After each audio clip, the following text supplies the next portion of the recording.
நாமத்தினாலே உங்களை Chicago prayer lines நாளிலே உங்களை வாழ்த்தி வரவேற்கிறோம். இந்த நாளிலும் நம்ம மத்தியிலே தெய்வ செய்தியை கொடுத்த சிஸ்டர் ஜெயசீலி அவர்கள் திருவண்ணாமலையிலிருந்து வந்திருக்காங்க. அவர்கள் கையில் நாங்கள் கொடுக்கிறோம். OG sister. கர்த்தருடைய பரிசு நாம் மகிமை அடைவதாக. இந்த நாளில் கூட இந்த வாய்ப்பை கொடுத்த கர்த்தருக்கு நான் கொடான கொடி ஸ்தோத்திரங்களை ஏறெடுக்கிறேன். இந்த வாய்ப்பை அமைத்து கொடுத்த பாஸ்டர் அனீஷ் மற்றும் டாக்டர் சசிகுமார் அவர்களுக்கும் ஆண்டவராகிய இயேசு கிறிஸ்துவின் நாமத்தில் நன்றிகளை வாழ்த்துக்களை தெரிவித்துக் கொள்கிறேன். அருமையானவர்களே, இந்த நாளில் கூட கர்த்தர் நம்மோடு கூட சில காரியங்களை பேச விரும்புகிறார். அதற்கு முன்பாக நாமே தாழ்த்தி ஜெபம் செய்வோம். அன்பின் பரலோக பிதாவே, இந்த வேலைக்காம நன்றியோடு துதிக்கிறோம், ஸ்தோத்தரிக்கிறோம். தகப்பனே, அப்பா, என் பிரியமே நீ ரூபவதி, உன்னில் பழுதொன்றும் இல்லை என்று சொல்லி அப்பா எங்களை அழைக்கிற நல்ல தகப்பனாய் நீர் இருக்கிறீர். இந்த நாளிலே நாங்கள் பூரணப்பட எங்களுக்கு உதவி செய்வீராக. என்ன காரியத்தில் நாங்கள் பூரணப்பட வேண்டும் அதை எங்களுக்கு கற்றுக் கொடுப்பீராக. சத்தியாவியாகிய பரிசுத்தாவியானவரை சகல சத்தியத்தில் எங்களை நடத்துங்க. அடிமைகளை முற்றிலுமை தாழ்த்துகிறோம் இயேசுவின் நாமத்தில் நல்ல பிதாவே, ஆமேன். ஒரு நல்ல பாடல் உண்டு, ஒரு அடி மட்டும் பாடலாம். என் பிரியமே நீ ரூபவதி, எழுந்து வா உன் நேசரை சந்திக்கவே. என் பிரியமே நீ ரூபவதி, எழுந்து வா உன் நேசரை சந்திக்கவே. மணவாளன் கர்த்தரேசு வருகின்றாரே, மணவாட்டி சந்திக்க ஆயத்தந்தானா. மணவாளன் கர்த்தரேசு வருகின்றாரே, மணவாட்டி சந்திக்க ஆயத்தந்தானா. என் பிரியமே நீ ரூபவதி, எழுந்து வா உன்னை சிறை சந்திக்கவே. அருமையானவர்களே, நம்ம ஆண்டவர் நமக்கு ஒரு அழைப்பு கொடுக்கிறார். என் பிரியமே நீ ரூபவதி, உன்னில் பழுதொன்றும் இல்லை என்று ஆண்டவர் நம்மை நீங்களாம் ஒரு பழுதும் இல்லாதவர்கள், நீங்கள் ஒரு கற்புள்ள கன்னிகைகள், நான் உங்களை எதிர்பார்த்து காத்து கொண்டிருக்கிறேன் என்று சொல்கிறார். உன்னத பாட்டு 4ஆம் அதிகாரம் 7வது வசனம் இப்படியே சொல்கிறது. என் பிரியமே நீ பூரண ரூபவதி, உன்னில் பழுதொன்றும் இல்லை, உன்னில் பழுதொன்றும் இல்லை. லீபனோனில் இருந்து என்னோடே வா, என் மணவாளியே லீபனோனில் இருந்து என்னோடு வா. ஆண்டவராகிய இயேசு கிறிஸ்து இன்றைக்கு நம்மை அழைக்கிறார். லீபனோனை குறித்து நம்ம பார்க்கும் பொழுது, லீபனோன் வந்து ஒரு வெண்பனி மூடிய ஒரு பகுதி, ஒரு மலைப்பகுதி. ஆண்டவர் சொல்றாரு, அது ஒரு வெறும் சாதாரண பனி இல்லை, வெண்பனி. வருஷம் ஃபுல்லா வெண்பனியை மூடி இருக்கிற பகுதி. அந்த லீபனோன் முழுக்க மேக்சிமம் என்னன்னா கேதுரு மரம் தான் இருக்கும். அதனால்தான் சங்கீதம் 92:12 சொல்லுது, நீதிமான் பனையை போல் செழித்து லீபனோனில் உள்ள கேதுருவை போல் வளருவான். இப்ப ஆண்டவர் ஏன் லீபனோன்ல இருந்து வர சொல்றாருன்னா, அந்த லீபனோன்ல இருக்கிற அந்த கேதுருவாய் நம்மை ஆண்டவர் பார்க்கிறார். அந்த கேதுரு மரம் போல ஒரு நீதிமான் எப்படி இருக்கிறான், லீபனோன்ல இருக்கிற கேதுரு போல இருக்கிறான். அப்போ லீபனோன்ல இருந்து எழுந்துவானா, நீதிமானே நீ எழுந்துவா, நீதிமானே நீ எழுந்துவா. அப்போ அந்த நீதிமான்கள் எப்படிப்பட்டவர்கள்? அடுத்த வசனம் சொல்லுது, கர்த்தருடைய ஆலயங்களிலே நாட்டப்பட்டவர்கள், எங்கள் தேவனுடைய பிரகாரங்களிலே செழித்திருப்பார்கள் என்று சொல்லப்படுது. அப்போ இந்த நீதிமான்கள் கர்த்தருடைய ஆலயத்திலே நாட்டப்பட்டவர்கள், சபையிலே நாட்டப்பட்டவர்கள், தூணும் ஆதாரமா இருப்பவர்கள். இப்போ இந்த கேதுரு மரங்களுடைய சுவாபம் என்னன்னா, ஒரு கம்பீரமான சுவாபம், வலிமையான சுவாபம், மகத்துவமான சுவாபம். இந்த கேதுரு நீதிக்கு அடையாளமாய் பேசப்படுகிற, ஒரு நீதிமானுக்கு ஒப்பாக பேசப்படுகிற. அதனால்தான் தேவன், என் பிரியமே நீ பூரண ரூபவதி, நீ பூரண அழகுள்ளவள், உனக்கிட்ட பழுதொன்றும் இல்லை, லீபனோனிலிருந்து வா. அப்படின்னா அந்த லீபனோனுக்குள்ள சுவாபம் வெண்பனி, ஒரு பரிசுத்தம், அதாவது வருஷம் முழுவதும் மூடி இருக்கிறது. அந்த பரிசுத்தத்துல வருஷம் முழுவதும் நிலைத்திருக்கிற ஒரு காரியம். இன்றைக்கு தேவன் நம்மை பார்த்து சொல்லுகிற காரியம் அதுதான். உன்னை நான் பாதுகாத்து கொண்டிருக்கிறேன், நீ பரிசுத்தத்துக்கு என்று அழைக்கப்பட்டவள். நீங்கள் இந்த சபையானது தேவனுக்கென்று பரிசுத்தமாக்கப்பட்ட ஒரு சபையாய், தேவனுக்கு ஒரு கற்புள்ள கன்னிகையாய் ஒப்பு கொடுக்க வேண்டும் என்பதுதான் தேவனுடைய சித்தம். ஆகவேதான் ஆண்டவர் சொல்றார், தேவனுடைய ஆலய சாலமோன் கட்டும் பொழுது கூட கேதுரு மரங்களை கொண்டுதான் கட்டுகிறார். அப்போ ஒரு ஆலயத்தில் நாட்டப்பட்ட கேதுருக்களாய் நீதிமான்களாய் தேவன் நம்மை அழைத்திருக்கிறார் என்பதை நம்ம புரிந்து கொள்ள வேண்டும். இந்த மரமானது கேதுரு மரம் முத்தன மரமா இருந்தாதான் அது பூச்சரிக்காது. அதே போலதான் எந்த ஒரு மர வேலைகளை எடுத்துக்கொண்டாலும் சரி, மரத்தை பார்த்து எடுப்பார்கள். எப்படி எடுப்பார்கள்? நல்ல அந்த சர்க்கிள்லாம் நல்லா நிறைய இருக்கணும். சர்க்கிள் நிறைய இருக்கணும். மரத்தினுடைய சர்க்கிள் தான் ஆயுசையை காமிக்கும். அந்த குறுக்க வெட்டி பார்க்கும்போது பார்த்தீங்கன்னா அதில் நிறைய வட்டமாக இருக்கும். அந்த வட்டங்கள் என்னன்னா அதனுடைய ஆயுசு. அப்போ நிறைய வட்டங்கள் அதனுடைய முதிர்ச்சியை காண்பிக்கிறது. இன்றைக்கு தேவன் இன்றைக்கு நம்மை பார்த்து சொல்ற, பூரண வளர்ச்சியுள்ள கேதுருக்களாய் இந்த மணவாட்டி காணப்பட வேண்டும், ஒரு பூரண அழகுள்ளவளாய் காணப்பட வேண்டும். ஆகவே நீங்கள் திருச்சபையில் நாட்டப்பட்ட தூணும் ஆதாரமாய் இருக்கிறீர்கள். நீங்கள் கேதுருக்களாய் இருக்கிறீர்கள். லீபனோனில் உள்ள கேதுருக்களாய் இருக்கிற என் ரூபவதியே, நீ எழுந்து வா.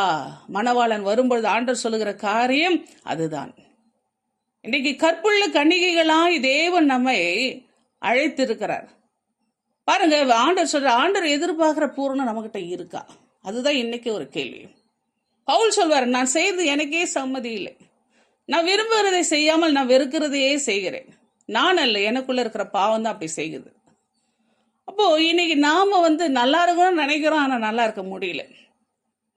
வேதத்தில் பார்க்கும் பொழுது அநேக விஷயத்தில் நம்ம தவறுகிறோம். ஒருவன் சொல் தவறாதவனானால் அவன் பூரண புருஷன். இன்னைக்கு வாயினுடைய அந்த வார்த்தையில நம்ம ஒரு பூரணர்களா இருக்கிறோமானா அதுல ரொம்ப கஷ்டமா இருக்குது.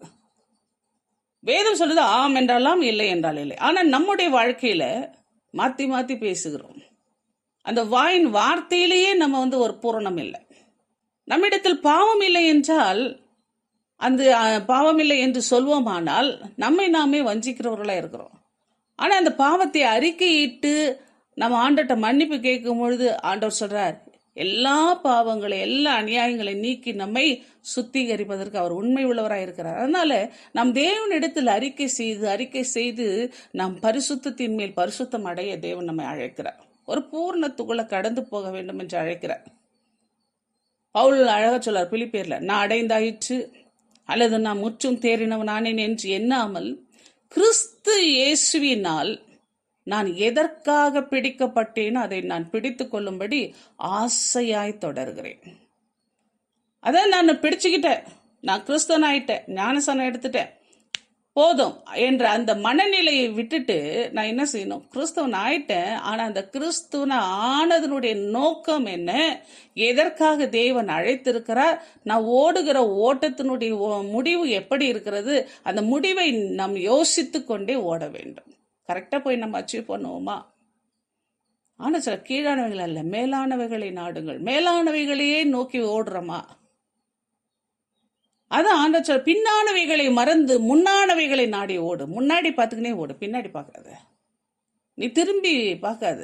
உனக்கு முன்னாடி இருக்கிற வாழ்க்கை என்ன, உனக்கு ஆண்டவர் நியமித்து வைத்திருக்கிற ஓட்டம் என்ன. ஆனால் தான் சொல்றது, பரம அழைப்பின் பந்தய பொருளுக்கு இலக்கை நோக்கி ஓடுகிறேன். பரம அழைப்பின் பந்தய பொருளுக்காய் நான் இலக்கை நோக்கி ஓடுகிறேன், ஓடுகிறேன், ஓடுகிறேன், என் இயேசுவுக்காய் நான் ஓடுகிறேன். பாருங்க, இந்த பாடல்ல பாருங்க, பரம அழைப்பின் பந்தய பொருளுக்காய் நான் இலக்கை நோக்கி ஓடுகிறேன். இலக்கை நோக்கி, என்னோட இலக்கு என்ன? மணவாளன் இயேசுவை சந்திப்பது, பரலோக ராஜ்யத்தில் நான் அவரோடு கூட களி கூறுவது, நித்திய ஜீவனுக்குள்ளாய் நித்தியமாய் அவரோடு கூட நான் இருக்கணும். ஆனால் நம்முடைய ஓட்டத்தை நம்ம ஓடிக்கிட்டே இருக்கணும். ஒரே இடத்துல ஸ்டாக்னண்டா இருந்தா நாற்றம் எடுத்து விடும். சும்மா கொஞ்சம் தண்ணி, மழை தண்ணி கூட தான், மழை தண்ணி சுத்தமான தண்ணி. ஆனா அந்த மழை தண்ணிய ஒரு குட்டையில நீங்க ஒரு சின்ன குட்டையில அந்த மழை தண்ணி விழுந்துச்சுன்னு வச்சுங்களேன், அது ஓடினே இருக்கிற வரைக்கும் நல்லா தான் இருக்கும். அது தேங்கிடுச்சுன்னா அங்கே கொசு வரும், முட்டை போடும், நிறைய உற்பத்தி ஆகும். அந்த இடம் சாக்கடையா மாறத்துக்கு வாய்ப்பு இருக்கு. விழுந்தது என்னவோ நல்ல தண்ணி தான், ஆனால் தேங்கி நின்று அது பூச்சியும் புழுவும் சாக்கடையும் எல்லா அசுத்தங்களும் பாசையும் எல்லாமே பிடிக்கிற மாதிரி ஆயிடும். இன்னைக்கு நான் ஓடிக்கிட்டே இருக்கிற வரைக்கும் தான் பரிசுத்தம். ஒரு இடத்துல நின்றுட்டோன்னு வச்சிங்களேன், நாற்றம் அடிக்க ஆரம்பித்து விடும். இன்னைக்கு தேவனுடைய சமூகத்தில் கர்த்தருடைய பிள்ளைகள் ஒரு வளர்ச்சிக்குள் இருக்க வேண்டும். வளர்ச்சி இல்லை என்றால் அந்த இடத்துல முதிர்ச்சி வராது. அந்த இடத்துல தேவனுக்கென்று நாம் நிற்க முடியாது. தேவன் எதிர்பார்க்கிற அந்த பூரணம் நமக்குள் வராது. ஓடிக்கிட்டே இருக்கணும், வளர்ந்துக்கிட்டே இருக்கணும். ஆவிக்குரிய வாழ்க்கையில் திருப்தி வரக்கூடாது. இன்னைக்கு பண ஆசை எல்லா தீமைக்கு வேறு. பணத்தில் திருப்தி வேண்டும், நம்முடைய வாழ்க்கையில் ஒரு திருப்தி வேண்டும், செல்வத்தில் திருப்தி வேண்டும், நம்முடைய எல்லா காரியங்களும், இந்த உலகத்தினுடைய எல்லா காரியங்களும் திருப்தி வேண்டும். ஆனால் பரலோக விஷயத்தில் திருப்தி வரக்கூடாது. ஏன்னா அதை நாம் அடையிறதுக்கு முயற்சி எடுத்துக்கொண்டே இருக்க வேண்டும். அது ஆண்டரை சந்திக்கிற நாள் தான் முடியும். ஆகவேதான் நம்ம ஆண்டவராகிய இயேசு கிறிஸ்து சொல்றாரு, நீங்கள் பரத்துக்குரியவர்கள், பரலோக ராஜ்யத்துக்குரியவர்கள். ஆனால் பரிசுத்தத்தையும் நீதியையும் நம்ம காத்து கொண்டு அதிலே நாம் வளர வேண்டும். ஆனால் தான் வேதம் சொல்கிறது, அநியாயம் செய்கிறோம், அநியாயம் செய்யட்டும், அசுத்தமா இருக்கிறோம், அசுத்தமா இருக்கட்டும், நீதி செய்கிறவன் நீதி செய்து கொண்டே இரு, பரிசுத்தம் உள்ளவன் இன்னும் பரிசுத்தமாயிட்டே இரு. அதுதான் ஆண்டவர் சொல்றாரு. இதோ நான் சீக்கிரம் வருகிறேன், மணவாளன் சீக்கிரம் வரப்போகிறார். எல்லா அடையாளங்களும் நம்ம பார்த்துட்டு தான் இருக்கிறோம். அருமையானவர்களே, இதோ சீக்கிரமாய் வருகிறேன், அவன் அவனுடைய கிரிகளின்படி அவனுக்கு நான் அளிக்கும் பலன் என்னோடு கூட வருகிறது, என்னோடு கூட வருகிறது. அப்போ இந்த சபை கற்புள்ள கன்னிகையாக கிறிஸ்து என்னும் ஒரே புருஷனுக்கு ஒப்பு கொடுக்க நியமித்திருக்கிறபடியால் உங்களுக்காக தேவ வைராக்கியம் கொண்டிருக்கிறேன் என்று பவுல் சொல்றது போல இன்னைக்கு கற்புள்ள கன்னிகையாய் நாம் உருவாக வேண்டும். ஒரு தகப்பனும் ஒரு தாயும் ஒரு குழந்தைய வளர்த்து எடுத்து, ஒரு பெண் பிள்ளை பிறந்துட்டாக்கா வயிற்றுல நெருப்பு கட்டின்னு இருக்கிற மாதிரி அவங்களுக்கு. ஏன்னு சொன்னா ஒவ்வொரு நாளும் அந்த பிள்ளைய வளர்த்து கண்ணுங்கிறதும், அதுவும் இந்த நாட்களில் 5 வயசுன்னு தெரியல, 6 வயசுன்னு தெரியல, அந்த மாதிரிலாம் இருக்கு. அதனால வயிற்றுல நெருப்பு கட்டிக்கிட்டு இருக்கிற மாதிரி பிள்ளைகளை வளர்க்கு. இன்னைக்கு கர்த்தர் அதான் சொல்றாரு, இந்த மணவாட்டி சபையானது தேவனுக்கு முன்பாக வயிற்றுல நெருப்பு கட்டிட்டு இருக்கிற மாதிரி இன்னைக்கு பரிசுத்த ஆவியானவர் நம்மை உருவாக்கி கொண்டிருக்கிறார். ஒரு கற்புள்ள கன்னிகையாய் உருவாக்கிட்டு இருக்கிறார். எஸ்தர் ராஜாத்தியை குறித்து சொல்லும் பொழுது 6 மாதம் வெள்ளை போல தைலமும் 6 மாதம் சுகந்த வர்க்கத்தினாலும் ஸ்திரீகளுக்குரிய மற்ற சுத்திகரிப்பினாலும் ஜோடிக்கப்படுகிற நாட்கள் நிறைவேறி இவ்விதமாய் ஸ்திரீகளின் முறைமைப்படி 12 மாதமாக செய்யப்பட்டு தீர்ந்த பின் ராஜாவாகிய அகாஸ்வேருவினிடத்தில் பிரவேசிக்க அவளுடைய முறை வருகிறது. இப்போ இன்னைக்கு தேவன் நமக்கு சொல்றார், 12 மாசம் வருஷம் முழுக்க இன்னைக்கு நான் ரெடி ஆயிட்டேன், இன்னைக்கு நான் பரிசுத்தம் ஆயிட்டேன், அவ்வளோதான். ஒரு வாரத்துக்கு நான் ஜெபம் பண்ணுறதில்ல, பைபிள் வாசிக்கிறதில்ல அப்படின்னீங்கன்னா அவ்வளோதான், ஒன்றும் இல்லை. இனி ஒரு நாளில் நான் சாப்பிட்டுட்டேன், ஒரு வாரம் நான் சாப்பிட மாட்டேன்னு சொல்லிட்டு இருக்க முடியுமா? அதே போல தான் இன்னைக்கு ஆவிக்குரிய வாழ்க்கையானது ஒரு கற்புள்ள கன்னிகையாய் உருவாவதற்கு ஆண்டவர் நமக்கு என்ன செய்யற, ஒரு ஆவிக்குரிய போஜனம், ஆவிக்குரிய வளர்ச்சி எல்லாவற்றையும் தினந்தோறும் நாம் செய்ய வேண்டும். 12 மாதம் அளவும் 6 மாதத்துக்கு வெள்ளை போலும். அதாவது வாழ்க்கை என்பது இன்பமும் துன்பமும் கலந்ததுதான் வாழ்க்கை. இன்னைக்கு தேவன் 6 மாசம் வெள்ளை போல, 6 மாசம் கந்த வர்க்கம். வெள்ளை போல கசப்பு, கந்த வர்க்கங்கள் வாசம் நிறைந்த ஒரு சுகந்த காரியங்கள், சுகந்த வாசனைகள். அந்த பொருட்கள்லாம் வாசனையான பொருட்கள் தான், வெள்ளை போல வாசனை தான். ஆனாலும் அந்த இடத்துல உபத்திரத்தின் மூலமாய் நம்ம வாசனை ஆண்டவருக்கு பிரியமா இருக்கணும். அந்த உபத்திரத்தில் விசுவாசமா இருக்கிறதுல பிரியமா இருக்கணும். அதே போல கந்தவர்கள் இன்பத்திலும் ஆண்டவரை துதியுங்கள், துன்பத்திலும் ஆண்டவரை துதியுங்கள். இதுதான் தேவன் நம்மிடத்தில் எதிர்பார்க்கிற காரியம். இன்னைக்கு நம்ம ஒவ்வொரு நாளும் நம்ம பூரண வளர்ச்சிக்குள்ளாய் வர வேண்டும் என்று தேவன் விரும்புகிறார். ஒருவரும் நம்மை குற்றம் சாட்டக்கூடாது என்று ஆண்டவர் விரும்புகிறார். 1 கொரிந்தியர் 1:8 சொல்லும் பொழுது, நம்முடைய கர்த்தராகிய இயேசு கிறிஸ்துவின் நாளிலே நீங்கள் குற்றம் சாட்டப்படாதவர்களாய் இருக்கும்படி முடிவு பரியந்தம் அவர் உங்களை ஸ்திரப்படுத்துவார். நம்மை ஸ்திரப்படுத்துகிறவர் அவர், நம்மை உருவாக்குகிறவர் அவர்.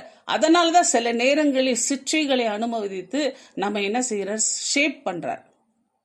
ஒரு சிற்பி ஒரு சிற்பத்தை வடிக்கும் பொழுது எந்த இடமாவது சரியில்லைன்னா அந்த சிற்பி என்ன செய்யறான், அந்த உளியை வச்சு தட்டி அதை சரி பண்ணுவான்.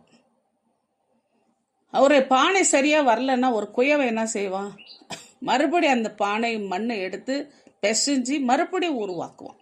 இன்னைக்கு தேவன் அதை தான் செய்கிறார்.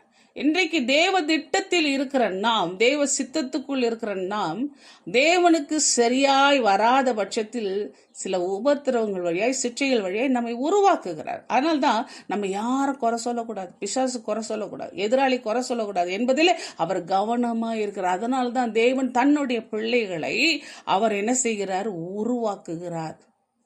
முடிவு பரியந்தம் அவர் செய்து கொண்டு அவரை சந்திக்கிற வரைக்கும் நமக்குள்ள ஒரு சுத்திகரிப்பு நடந்து கொண்டே இருக்கிறது. அதனால்தான் பரிசுத்தத்தின் மேல் பரிசுத்தம். அதனால்தான் நம்முடைய ஆவி, ஆத்மா, சரீரம் எல்லாவற்றிலும் கர்த்தர் வந்து பரிசுத்தம் செய்யணும். அதுதான் தேவன் வரும் வரைக்கும் நம்ம குற்றம் இல்லாதபடிக்கு நம்மை காத்துக்கொள்ள வேண்டும் என்று தேவ சித்தம். இதை குறித்து கூட உங்களுக்கு பேசியிருக்கிறேன். கடந்த முறை பேசும்பொழுது இதுதான் பேசினேன். ஆவியில் எப்படி சுத்தம், ஆத்மாவில் எப்படி பரிசுத்தம், சரீரத்தில் எப்படின்றத குறித்து நம்ம பார்த்தோம். இன்றைக்கு தேவன் வந்து எல்லாவற்றிலும் நாம் சுத்திகரிப்பு பெற வேண்டும் என்று தேவன் விரும்புகிறார். ஏன் என்று சொல்லி பார்க்கும் பொழுது நம்ம ஒவ்வொருவரும் இந்த பூமியில இந்த சுத்திகரிப்போடு நம்ம காத்துட்டு இருக்கும் பொழுது சர்வ சிருஷ்டியும், ரோமர் 8ஆம் அதிகாரத்துல ரொம்ப அழகான வசனம், இந்த வசனத்தை வாசிப்பு ரொம்ப ஆச்சரியமா இருந்தது. ஏன்னா தேவனுடைய புத்திரர் வெளிப்படுவதற்கு சிருஷ்டியானது மிகுந்த ஆவலோட காத்து கொண்டிருக்கிறார். அதாவது நாம மட்டுமல்ல, இந்த எல்லா படைப்புகளுமே தேவ புத்திரர் வெளிப்பட வேண்டும். இன்னைக்கு நம்மெல்லாம் மறைவாக வைக்கப்பட்டிருக்கிறோம். நம்மெல்லாம் மறைவாக வைக்கப்பட்ட பொக்கிஷங்கள், அதாவது கண்மலையின் பிளவுக்குள்ளாக வைக்கப்பட்டிருக்கிற ஆண்டவருடைய பிள்ளைகள். இன்றைக்கு நம்ம மறைக்கப்பட்டிருக்கிறோம். இந்த உலகமானது நம்மை மறைத்து கொண்டுதான் இருக்கிறது. இந்த உலகத்தில் ஆங்காங்கே கர்த்தருக்குரிய பிள்ளைகள் மறைவாக கண்மலையினுடைய வெடிப்புகளுக்குள்ளாக இருக்கிற புறாக்களாய் நம்மை ஆண்டவர் வைத்து கொண்டு இருக்கிறார். அதனால சிருஷ்டிகளாம் ரொம்ப ஆவலா இருக்கான். யாரெல்லாம் அந்த தேவ மகிமை, அதாவது எழுந்து போன மகிமையோடு மறுபடியும் வரப்போகிறார்கள், யாரெல்லாம் தேவனுடைய சாயலை தரித்து கொண்டு வரப்போகிறார்கள் என்று இந்த சிருஷ்டி, எல்லா சிருஷ்டியும், மரம், செடி, கொடி, மண், ஏன்னா அதெல்லாம் படைக்கப்பட்ட மாதிரியே இருக்குது. விலங்குகள் படைக்கப்பட்டது, மனுஷன்தான் வந்து தன் தேவ சாயலை இழந்தவன். அப்போ அவைகள் வந்து மறுபடியும் நம்மோடு கூட படைக்கப்பட்ட இந்த பிள்ளைகள் அதே சாயலோடு வரவாங்களே அப்படி சொல்லிட்டு ஆவலோடு எப்போ நடக்கும். அதனால்தான் வேதம் சொல்லுகிறது, ரோமர் 8ஆம் அதிகாரம் 20வது வசனம், அதே என்றால் சிருஷ்டியானது அழிவுக்குரிய அடிமைதனத்தினின்று விடுதலையாக்கப்பட்டு தேவனுடைய பிள்ளைகளுக்குரிய மகிமையான சுயாதீனத்தை பெற்றுக்கொள்ளும் என்ற நம்பிக்கையோடு அந்த சிருஷ்டியானது சுய இஷ்டத்தினால் அல்ல, கீழ்ப்படுத்தினவராலேயே மாயைக்கு கீழ்படுது. அப்ப கர்த்தருடைய அந்த சத்தத்துக்கும் சித்தத்துக்கும் அந்த மாயைக்கு கட்டுப்பட்டு காணப்படுகிறது. அவர் சொல்ற வரைக்கும் எல்லாம் அடக்கி வாசித்துட்டு இருக்கிறாங்க. இந்த சிருஷ்டிகள் எல்லாம் அடக்கி வாசித்துட்டு இருக்கு. அதனால சொல்லும்பொழுது, ஆகையால் பாருங்க, அந்த சிருஷ்டியானது சுய இஷ்டத்தினால் அல்ல, கீழ்ப்படுத்தினவராலேயே மாயைக்கு கீழ்பட்டிருக்கிறது. தான் இஷ்டத்துக்கு அது கட்டுப்பாடா இல்லை, கர்த்தர் தான் எல்லாவற்றையும் அடக்கி வைத்து கொண்டிருக்கிறார். ஆகையால் நமக்கு தெரிந்திருக்கிறபடி இதுவரைக்கும் சர்வ சிருஷ்டி ஏகமாய் தவித்து பிரசவ வேதனைப்படுகிறது. இப்போ அந்த சர்வ சிருஷ்டி என்னன்னா, எப்போ ஆண்டவருடைய பிள்ளைகளை வெளியே கொடுக்கலாம், எப்போ தேவ சாயலை பெற்றவர்களை வெளியே கொடுக்கலான்ட்டு அது தவிச்சிட்டு இருக்குது. இந்த உலகம் என்ற கருப்பைக்குள்ள, இப்போ தாயின் கருவில் தான் நம்ம உருவானோம், ஆனால் இப்போ நம்ம உலகத்தில் வந்துட்டோம். இந்த உலகமும் ஒரு கருப்பை தான். இந்த கருப்பைக்குள்ள கர்த்தர் நம்மை வேறு பிரித்து அவருக்கென்று உருவாக்கி கொண்டிருக்கிறார். இன்றைக்கு நாம் வந்து எப்படி உருவாகுகிறோம்? குழந்தையினுடைய கரு பார்த்தீங்கன்னா வயிற்றுல 8 மாதம் 9 மாதம் 10 மாதம் ஆகும்போது தான் அந்த ஒரு முழு வளர்ச்சிக்குள்ளே வருது. ஒரு 5 மாதம் 6 மாதம்னா அது வளர்ச்சி இருக்காது. இப்போ சப்போஸ் வந்து ஒரு 7 மாதத்தில் பிறகுதுன்னா என்ன செய்கிறாங்க?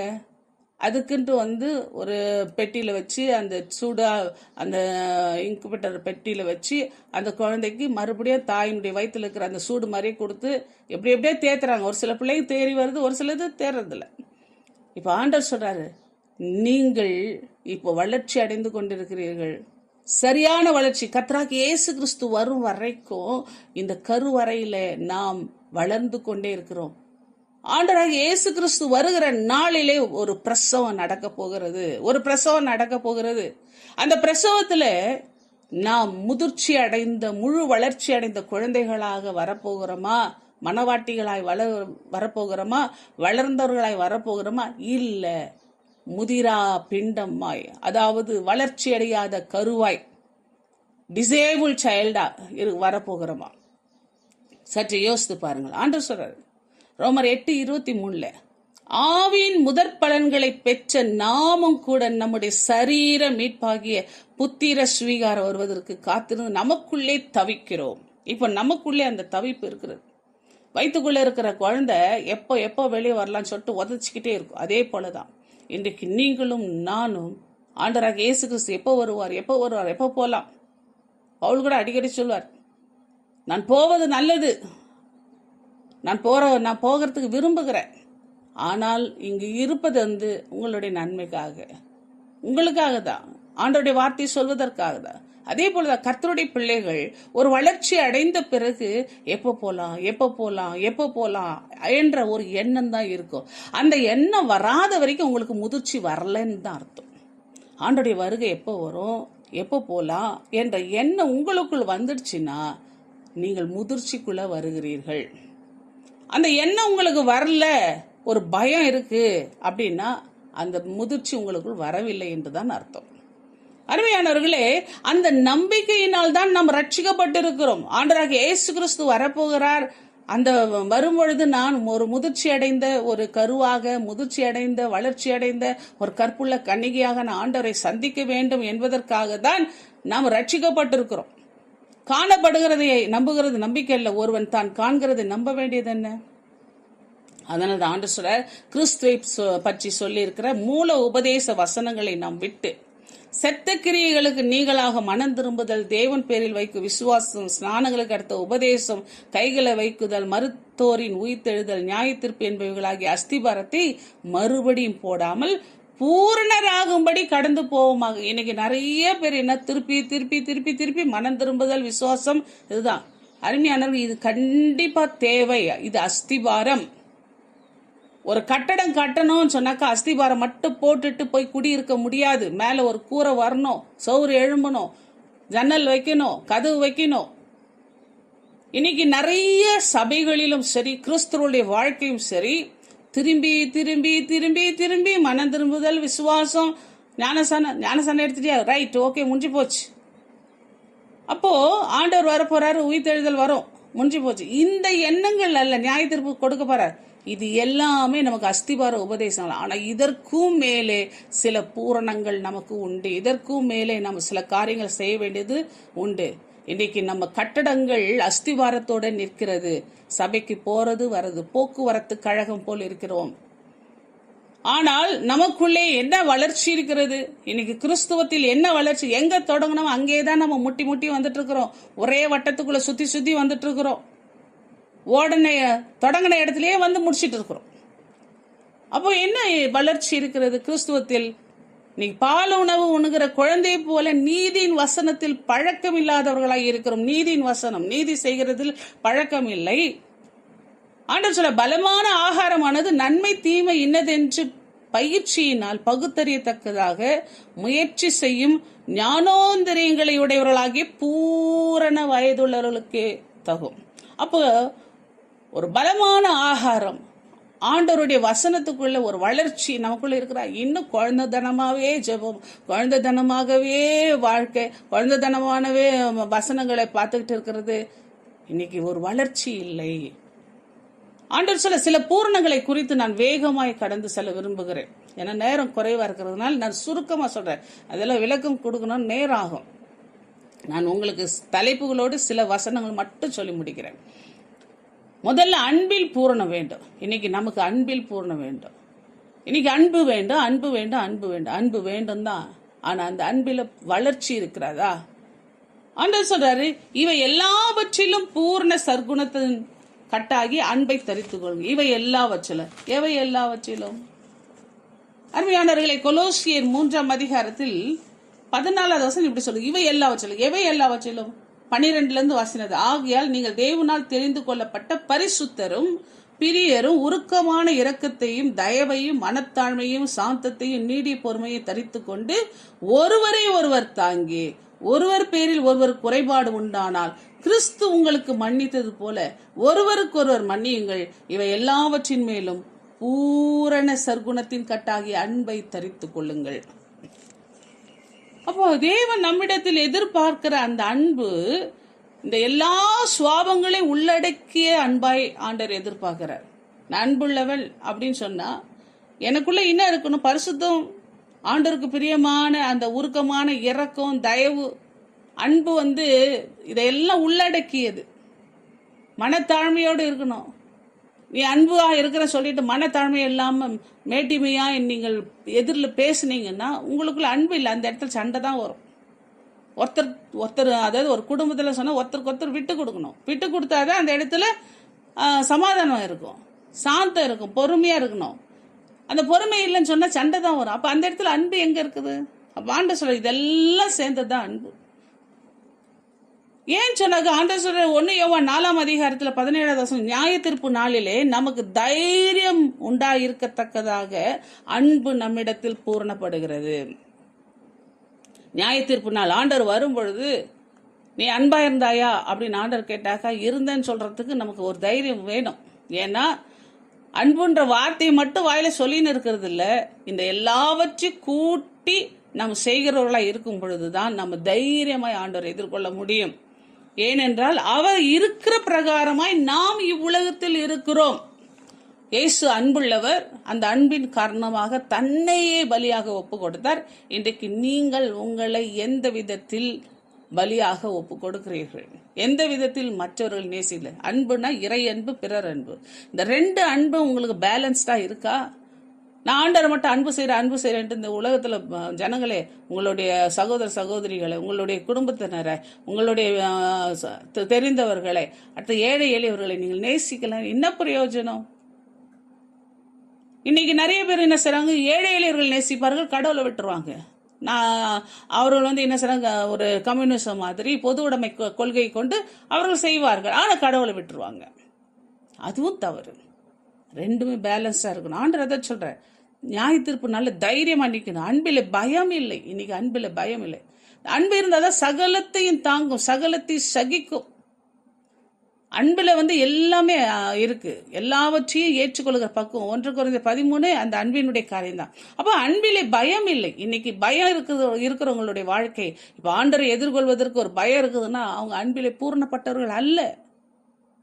அன்பிலே பூர்ணப்பட்ட இன்னைக்கு தேவன் இன்னைக்கு நம்ம கேள்வி கேட்டா கூட, இன்னைக்கு நான் மறிக்கிறதுக்கு ரெடியா, இன்னைக்கு ஆண்டர் வந்தா நீங்க ரெடியா அப்படி சொன்னாக்க நான் ரெடின்னு சொல்றதுக்கு எத்தனை பேர் இருக்கிறீங்க? ஒரு பயம், ஒரு நடுக்கம் வருதுன்னா உங்களுக்குள் இன்னும் பூரணம் வரவில்லை. அன்பிலே பயம் இல்லை. தேவ அன்பு ஆண்டவரை சந்திக்கணும்ன்ற ஒரு உந்துதலை கொடுத்துக்கிட்டே இருக்கும். தேவ அன்பு மற்றவர்களுக்காக நம்ம ஏதாவது செய்யணுன்ற ஒரு உந்துதலை கொடுத்துக்கிட்டே இருக்கும். பூர்ண அன்பு பயத்தை புறம்பே தள்ளும். பயமானது வேதனை உள்ளது. பயப்படுகிறவர்கள் நரகத்துக்கு போவாங்க. லிஸ்டே இருக்குது, வெளிப்படத்தில் 21:8. அப்போ முதல் காரியமே பயம். ஆண்டவருக்கு பிடிக்காத ஒரு விஷயம். அதனால இந்த பரிசுத்த ஆவியான ஊற்றப்படும் போது அந்த பயம் உள்ளவர்களுக்கு தான் அந்த பரிசுத்த ஆவியான். சரி போகட்டும், அடுத்த காரியத்தை பார்க்கலாம். அதனால தப்பு செய்யறவன் தான் பயப்படுவான். தேவனை அன்பு செய்கிறவன் பயப்பட மாட்டான். தேவனுடைய சித்தங்களை நிறைவேற்றுகிற பயப்பட மாட்டான். ஆகவே பூரண சர்க்குணத்தின் அன்பை நாம் நமக்குள்ளே தற்பித்துக் கொள்ள வேண்டும். பூரண வளர்ச்சி அடைய வேண்டும். கிரியையில கொண்டு வாங்க. அன்பை கிரியையில கொண்டு வாங்க. தேவனை அன்பு செய்யறன்ற அதிகமா ஜெபிங்க, அதிகமாய் வேதத்தை வாசிங்க. மனுஷனை அன்பு செய்யறவங்க மனுஷனுக்கு ஏதாவது செய்யுங்க, போய் சத்தியத்தை சொல்லுங்க, ஏதாவது செய்யுங்க. அதான் வளர்ச்சி. அன்பா இருக்கிறேன் வீட்டிலே உட்கார்ந்தா ஒரு பிரயோஜனமும் இல்லை. சரி, அடுத்தது விசுவாசத்தில் பூரணம். விசுவாசத்துல எப்படி பூரணம்? துர்மனசாட்சி நீங்க தெளிக்கப்பட்ட இருதயம் உள்ளவர்களாய், சுத்த ஜலத்தால் கழுவப்பட்ட சரீரம் உள்ளவர்களாய், உண்மையுள்ள இருதயத்தோடு விசுவாசத்தின் பூரண நிச்சயத்தோடு சேரக்கடவோம். இன்னைக்கு தேவன் நம்ம இடத்துல பார்க்கிற ஒரு காரியம் என்னன்னா, நம்ம எல்லாருமே விசுவாசத்தில் பூரணமா இருக்க வேண்டும் என்று விரும்புகிறார். ஏன்னா தேவனுக்கு விசுவாசம் இல்லாமல் தேவனுக்கு பிரியமா இருப்பது கூடாத காரியம். இந்த விசுவாசம் கூட கிரியை செய்யணும். நான் விசுவாசமா இருக்கிறேன்னு சொல்லிட்டு நீங்க பயந்துட்டு இருந்தீங்கன்னா ஒரு பிரயோஜனமும் இல்லை. விசுவாசம் செயல்ல வரணும். ஆண்டு சொல்ல, செயல் இல்லாத விசுவாசம் செத்தது. கிரியில கொண்டு வாங்க. வளர்ச்சி என்பது அதுதான். வளர்ச்சி என்பது அதுதான். விசுவாசம் இல்லாமல் தேவனுக்கு பிரியமா இருப்பது கூடாது. ஆபிரகாம் விசுவாசித்தான், செயல்ல கொண்டு வந்தான், ஈசாக்கு பலிட்டான். நம்ம வாக்குத்தத்தம் பண்ணினவர் உண்மையுள்ளவர் என்று நம்பினதுனாலே அவன் செயல்ல கொண்டு வந்து பலி செலுத்தினான். அதே நிலை இன்றைக்கு நமக்கும் வர வேண்டும். இன்றைக்கு நாம என்ன செய்ய, நமக்குள்ளே கொடுக்கப்பட்ட அந்த விசுவாசத்தை நம்முடைய செயல்ல கொண்டு வர, எந்த சூழ்நிலையா இருந்தாலும் உபத்திரம் வரும்போது, பிரச்சனை வரும்போது நம்ம ஆண்டவரை விட்டு விலகாத ஒரு நிலை வேண்டும். கஷ்டம் வரும்போது ஆண்டவரை விட்டுறது, அந்த கஷ்ட நேரத்தில் கர்த்தர் உதவி செய்யல, நம்ம எவ்வளோ ஜெபம் பண்ணாலும் நமக்கு உதவி செய்யல அப்படின்னும் போது என்னென்ன ஆண்டரை விட்டுட்டு விலகிறது, இதெல்லாம் என்னன்னா விசுவாசத்துக்கு அடையாளமே இல்லை. உதவி செய்தால்தான் தேவன் கஷ்ட நேரத்தில் நமக்கு கேட்ட உடனே நமக்கு வேலைக்காரன் மாதிரி ஆண்டர் உடனே செஞ்சிடணும் அப்படின்னு நினைக்கிறது முட்டாள்தனமான ஒரு விஷயம். முட்டாள்தனமான ஒரு விஷயம். அருமையானவர்களை, யோபு சொன்னது போல நன்மை பெற்று நாம் தீமை பெறாமல் இருக்கலாமா? ஆகவே கவனமாக இருக்க வேண்டாம். அதனால விசுவாசத்தில் ஒரு பூரண வளர்ச்சி உங்களுக்கு காணப்படும். அடுத்து நம்பிக்கையில் பூரணம். ஆண்டவர் சொல்ல, உங்கள் மனதின் அறையை கட்டி கொண்டு தெளிந்த புத்தி உள்ளவர்களாயிருந்து இயேசு கிறிஸ்து வெளிப்படும் பொழுது உங்களுக்கு அளிக்கப்படும் கிருபையின் மேல் பூரண நம்பிக்கை உள்ளவர்களாயிருங்க. ஆண்டவர் வரும் பொழுது நீங்க நம்பிக்கையோடு அவரை எதிர்கொள்ள வேண்டும். இன்னைக்கு நம்ம மனசு பல விதத்துல அலைபாய விடுறோம். உங்க மனதின் அறையை கட்டி கொள்ளுங்கள் என்று ஆண்டவர் சொல்றார். இப்ப இந்த நம்பிக்கை எப்படிப்பட்டதுன்னா, இயேசு கிறிஸ்து வருவார், எனக்காக வந்தார், மரித்தார், உயிர்த்தார், மறுபடியும் வருவார். இதுதான் நம்பிக்கையினுடைய அஸ்திபாரம். இப்போ இந்த நம்பிக்கையை கொள்ளறுபடி பண்றதுக்கு சில கள்ள உபதேசங்கள் வருது. அதெல்லாம் ஒன்றும் இல்லை, நீங்க அதெல்லாம் எதிர்பார்க்காதீங்க, அதெல்லாம் நடக்காது. அப்போ இந்த மாதிரியான சில உபதேசங்கள் குறுக்க வரும்பொழுது அதெல்லாம் ஒன்றும் கவலைப்படாதீங்க. நீங்க பாட்டு சந்தோஷமா இருங்க, சந்தோஷமா இருங்க, சந்தோஷமா இருங்க. நீங்க செஞ்சுட்டே இருங்க, உங்க இஷ்டப்படி வாழுங்க அப்படின்லாம் ஒரு உபதேசங்கள் வரும் பொழுது, பாவம் பெருகின இடத்துல கிருபை பெருகும் என்ற மாதிரி பாவத்தை செய்யுங்க கிருபை வரும் அப்படின்ற தவறான உபதேசங்கள் பத்தியில போயிட்டு இருக்கிறோம். ஆனா ஆண்டவர் சொல்றா, உங்கள் மனதின் அறையை கட்டுங்க, உங்கள் எண்ணங்களை சிதற விடாதீங்க, இப்படிப்பட்ட உபதேசங்கள் மத்தியில சிதற விடாதீர்கள். உங்களுக்கு கொடுக்கப்பட்ட நம்பிக்கை என்ன? ஆண்டவர் வெளிப்படும் பொழுது அந்த கிருபை உங்களுக்கு பூர்ணமாய் கிடைக்க வேண்டும் என்றால் நீங்கள் அந்த விசுவாசத்தோட நம்பிக்கையோட, ஆண்டவராக இயேசு கிறிஸ்து வருவார், என்னை அழைத்து செல்வார். அதனால ஆண்டவர் சொல்ற, நாம் ஆரம்பத்தில் கொண்ட நம்பிக்கை, எபிரேயர் 3:14 நாம் ஆரம்பத்தில் கொண்ட நம்பிக்கையை முடிவு வரைந்து உறுதியாய் பற்றி கொண்டிருப்போமாகில் கிறிஸ்துவினிடத்தில் பங்குள்ளவர்களாய் இருப்போம். கிறிஸ்து வரும்பொழுது அவரோடு கூட நம்ம பங்குள்ளவர்களாய் இருப்போம். அதனால இயேசு கிறிஸ்து வருவார் என்ற நம்பிக்கை நமக்குள் உறுதியா இருக்க வேண்டும். அருமையானவர்களே, அதுல கொஞ்சம் கூட பெசறு வரக்கூடாது, கொஞ்சம் கூட பெசகாதீங்க, கொஞ்சம் கூட பிசுறு வரக்கூடாது. அந்த நம்பிக்கை நமக்குள் தளராதபடிக்கு நாம் காத்துக்கொள்ள வேண்டும் என்று வேதம் சொல்கிறார். அடுத்தது 4வது காரியம் பரிசுத்தத்தில் பூரணம். இப்போ ஒரு வீடுன்னா குப்பை சேர்ந்துக்கிட்டே இருக்கும். அதே போல ஒரு மனுஷ வாழ்க்கை இந்த பூமியில் இருக்கிற வரைக்கும் இந்த உலகம் அசுத்தம். இந்த அசுத்தமானது என்னன்னா நமக்குள்ள வர ஆரம்பிக்குது, வந்துட்டு தான் இருக்கு. ஆனால் உடனே டஸ்ட் பண்ணிட்டே இருக்கணும், உடனே கிளீன் பண்ணிட்டே இருக்கணும். பரிசுத்தத்தின் மேல் பரிசுத்தம். ஆனால் தேவன் சொல்றாரு, இப்படிப்பட்ட வாக்குத்தத்தங்கள் நமக்கு உண்டாயிருக்கிறபடினால் பிரியமானவர்களே, மாம்சத்திலும் ஆவியிலும் உண்டான எல்லா சுசியும் நீங்க நம்மை சுத்திகரித்து கொண்டு பரிசுத்தமாகுதலை தேவ பயத்தோடு பூரணப்படுத்த கடவோம். 2 கொரிந்தியர் 7:1 சொல்லுகிறது, தேவ பயத்தோடு பூர்ணப்படுத்த கடவுள். இன்னைக்கு நமக்குள்ளே அசுத்தங்கள் வருகிறது, வரலன்னு சொல்லக்கூடாது, வருது. இன்னைக்கு மொபைலை திறந்தாவே நம்மள அறியாமலே அந்த ஷார்ட்ஸ் அப்படியே டகன்னு போயினே இருக்குது. ஒரு நிமிஷம் அப்படின்னா பார்த்தாக்கா 10 நிமிஷம் ஓடி போயிடுது. அதே போல தேவன் என்னது, நம்ம நல்லா இருக்கணும் நம்ம யோசித்தா கூட நம்முடைய சிந்தைகளிலே அசுத்தம் வருகிறது. நம்ம நல்லா பேசணும்னு நினைச்சா கூட சில பேர் குறை பேசுற மாதிரி வருது. அருமையானவர்களே, அசுத்தம் வருகிறது, வரல சொல்லக்கூடாது. நம்மிடத்தில் பாவம் இல்லை என்று சொல்லுவோம், ஆனால் நம்மை ஏமாற்றிக் கொள்கிறோம். இந்த உலகத்தில் இருக்கிற வரைக்கும் பாவம் வரும் தான், வீடுனா குப்பை சேரும் தான். இந்த உலகம் அசுத்தமான இடம்.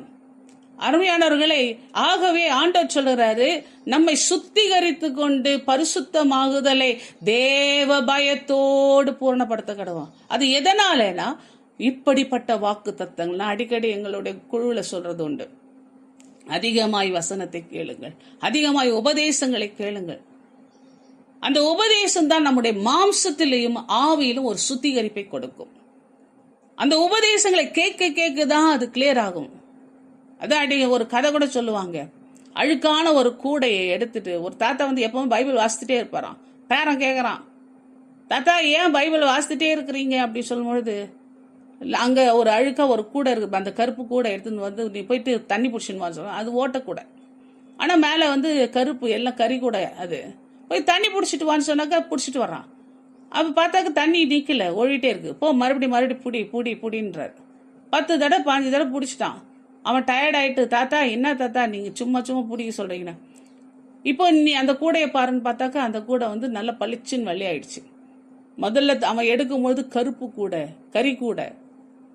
ஆனால் அந்த கூடையை தண்ணீரை அலச அலச அலச அது சுத்தமாயிடுச்சு. அதே போல இன்னைக்கு வேத வசனம் ஒரு மனுஷனை சுத்திகரித்து கொண்டே இருக்கு. கேட்க கேட்க கேட்க தான் விசுவாசம், கேட்க கேட்க தான் பரிசுத்தம். ஆண்டோடைய வசனம் எந்த அளவுக்கு நீங்கள் கேட்கிறீர்களோ அந்த அளவுக்கு உங்களுக்குள் பரிசுத்தம் வந்து கொண்டே இருக்கு. அதனால தான் தேவன் சொல்ற பரிசுத்தமாதலை தேவ பயத்தோடு பூரணப்படுத்த கடவுள். அதனால தான் ஆண்டவர் சொல்ற பரிசுத்தம் உள்ள இன்னும் பரிசுத்தமாகட்டும். இன்னைக்கு தேவன் நம்மை அழைத்த தேவன் பரிசுத்த. ஆகவே அடுத்தது பார்த்தீங்கன்னா நம்ம பொறுமையில் பூரணம். ஆக நிறைய காரியங்கள் இருக்கு, நேரம் கடந்துருச்சுன்னு நினைக்கிறேன். அதனால தேவன் வந்து சரி நான் டாபிக் மட்டும் சொல்லி முடிச்சிடுறேன். அதனால பொறுமையில் பூரணமாக இருக்க வேண்டும். அதே நேரத்தில் உபத்திரவத்தில் பூரணம், நமக்கு வருகிற உபத்திரவங்களில் நம்ம பூரணமாக இருக்க வேண்டும். அதே போல சர்க்குணத்தில் நம்ம ஆண்டர் நம்ம கொடுக்கிற அந்த சர்க்குணத்தில் பூரணமாக இருக்க வேண்டும். அருமையானவர்களே, இன்னும் கிருபையில தேவன் வந்து பூரணத்தை விரும்புகிறார்.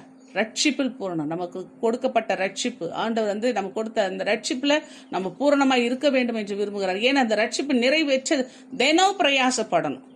தயவு செய்து உங்க ரட்சிப்பை காத்துக்கொள்ளுங்க. முடிவு வரை இந்த நிலைத்திருப்பவனே ரட்சிக்கப்படுவான். கிறிஸ்துவின் வசனத்தில் நீங்கள் பூரணமாக வேண்டும். சகல ஞானத்தோடு அந்த வசனத்தில் நீங்கள் பரிபூர்ணப்பட வேண்டும் என்று வேதம் சொல்கிறது. அதே போல அறிவில் பூரணமாக வேண்டும். தன்னை சிருஷித்த ஆண்டவருடைய அறிவை பெற்றுக்கொள்வதில் பூரணத்தை பெற வேண்டும். ஞானத்தில் பூரணமாக வேண்டும். ஒரு மனப்பாட்டில் தேவனுக்குள்ள பூரணமாக வேண்டும். இன்னைக்கு ஒரு மனப்பாடே இல்லை, கிறிஸ்துவத்தில் இல்லை, சபைகளில் இல்லை, பாஸ்டர்கள் மத்தியில் இல்லை.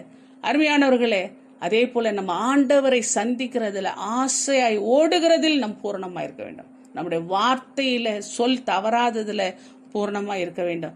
ஆக இன்னைக்கு கடைசியை ஒரு வசனம் சொல்லி முடிக்கிறேன். மேலும் சகோதரரே, நீங்கள் உங்களையே புத்திமான்கள் என்று எண்ணாதபடிக்கு ஒரு ரகசியத்தை உங்களுக்கு சொல்லுகிறேன் என்றார்.